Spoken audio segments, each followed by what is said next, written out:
Good afternoon guys. Dito naman tayo maghahati ng balita. Guys, dito naman tayo guys. Beachfront ng Boracay guys. Today is July 25 guys. Yung panahon guys medyo mainit naman siya. Mainit na. Pero malakas pa rin yung hangin guys. Pero hindi kaya ng isang nakarang araw matulimlim. Ayun guys, medyo maganda na.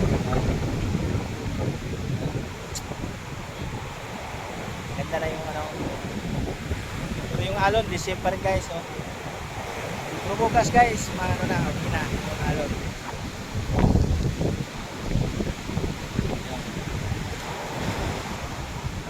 So, may mga activities na tayo guys for tomorrow. Yan. Koreano pa guys. Ayun. Ayun. Tayo sa Station 3.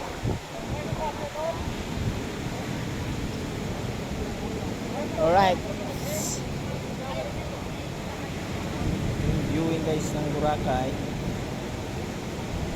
Ang ganda ng mga puno guys.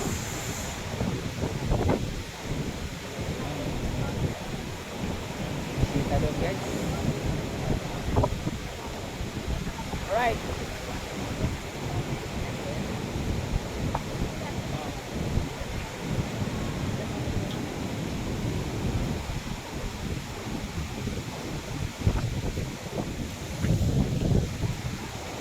Lakad-lakad.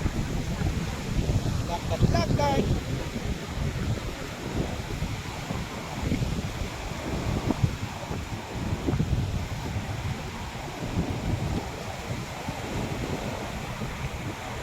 Guys. Wow. Lagyan mo guys. Wow. Tayo sa may puno. Oh, guys.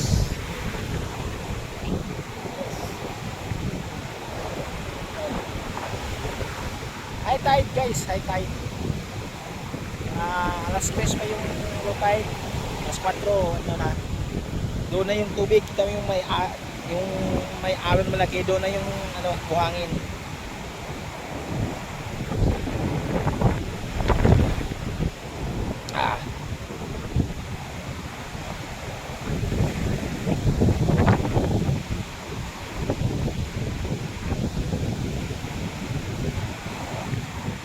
See you guys. Ito lang muna yung update natin ng Boracay guys. Thank you for watching guys. I-like and share na lang guys. Yan. Alright, mga ka-island.